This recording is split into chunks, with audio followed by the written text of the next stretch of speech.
All right, let's dive into one of the wildest stories ever written. We're talking about a storm-battered world of raw passion, a supernatural obsession, and a revenge plot so cold it spans literal generations. We are breaking down Emily Bronte's masterpiece, Wuthering Heights. And just so you know, this story doesn't start with a romance, it starts with a ghost. Yeah, you heard me right. Our story kicks off not with a love story, but with pure terror. Picture this, it's 1801. A man named Lockwood is staying at this creepy, desolate house, and he's woken up by what he thinks is a branch tapping at his window. Spoiler, it's not a branch, it is the freezing cold hand of a ghost, a young woman sobbing to be let in after wandering for 20 years. That one chilling moment throws us headfirst into the dark heart of this whole saga. So, where are we? This place is called Wuthering Heights, and the house is just as wild and unforgiving as the stormy moors all around it. The guy who owns it? Mr. Heathcliff, a dark, brooding man whose cruelty is so intense it feels almost supernatural. After Lockwood's little ghostly encounter, one thing is crystal clear. This house is haunted, and not just by ghosts, but by a terrible, twisted history. To figure out who that ghost at the window is, we have to go back. Way back. 30 years, to be exact. And our guide is the housekeeper, Nellie Dean. She's going to take us back to a time when Wuthering Heights was home to a family called the Earnshaws, right before a storm of passion was about to tear them and everything around them apart forever. Here's where it all begins. Mr. Earnshaw comes home one day with a dirty, ragged orphan boy he found in Liverpool. He names him Heathcliff. Now, Catherine's brother, Hindley, hates him on sight. But Catherine? She finds her other half. And I don't just mean they become friends. No, it's way deeper than that. They're like two parts of the same soul, totally wild, running free on the moors together. But of course, a bond that intense is bound to be tested. After a little accident, Catherine ends up spending 5 weeks at the fancy neighboring estate, Thrushcross Grange. And when she comes back, she's a polished lady. She gets a taste of the civilized life with the heir, a gentle and rich guy named Edgar Linton. And suddenly, she's caught between two worlds. On one hand, you have Edgar, safety, society, status. On the other, you have Heathcliff, nature, passion, her own soul. And this is the moment, the one sentence that seals everyone's fate. Catherine is talking to Nellie, trying to work through her feelings, and she says these exact words. The problem, Heathcliff is secretly listening. And he only hears that one brutal line.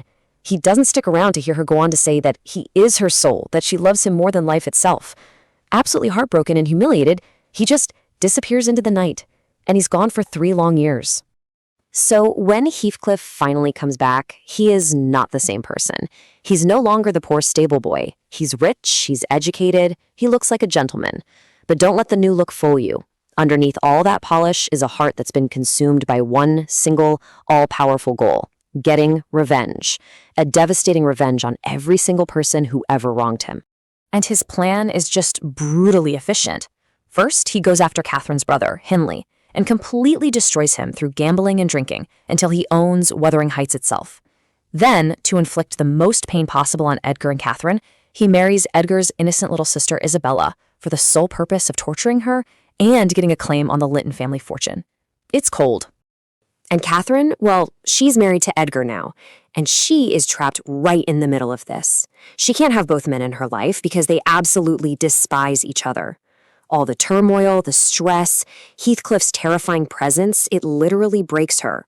She spirals into a feverish madness, starving herself, and completely losing her grip on reality. Heathcliff breaks into her room for one last, devastating meeting. It is one of the most raw, intense scenes you'll ever read.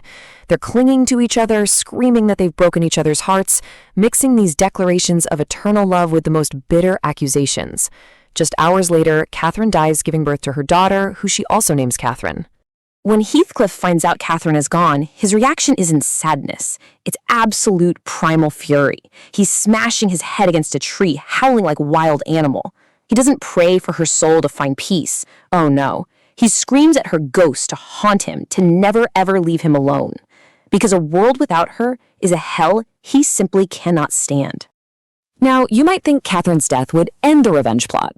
You'd be wrong. It just pours gasoline on the fire. The story jumps forward almost 2 decades, and Heathcliff's hatred is so big, so all-consuming, that it's now aimed at the next generation, the children of his enemies. They are about to become pawns in his twisted game. So let's meet the players in his end game. First, there's young Cathy, Edgar and Catherine's daughter. Then there's Linton, who is Heathcliff's own weak and sickly son. And finally, there's Hareton, the son of the guy Heathcliff destroyed, Hindley. Heathcliff has deliberately raised Hareton to be an illiterate, brutish servant. Heathcliff's final move is absolutely diabolical. He tricks young Cathy into coming to Wuthering Heights, holds her prisoner, and forces her to marry his own dying son Linton.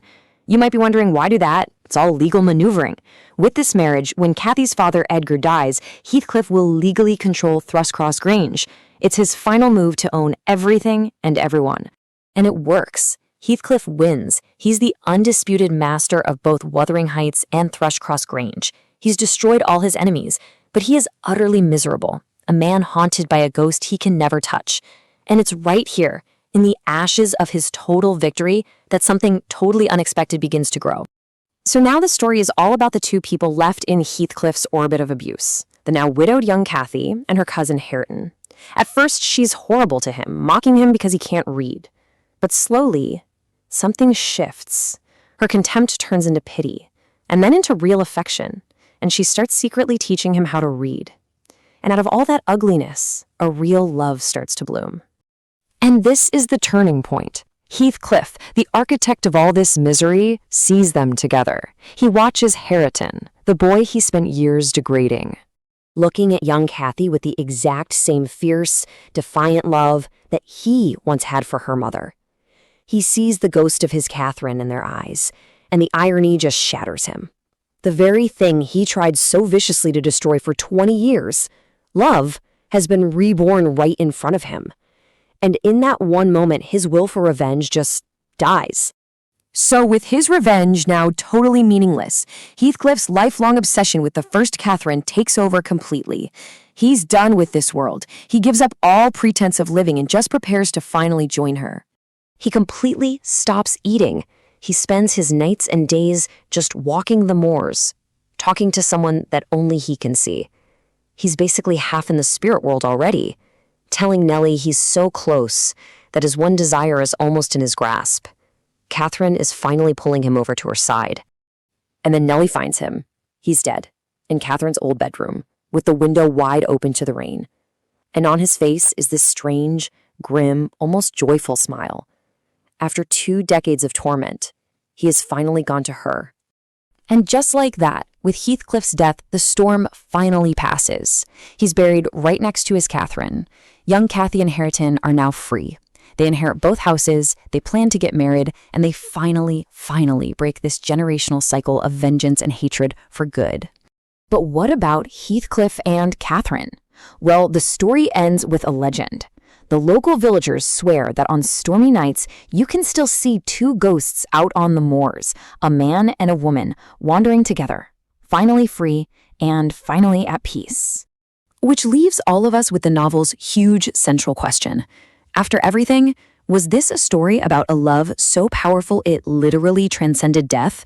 Or was it just about 2 selfish, cruel people who destroyed the lives of everyone they touched?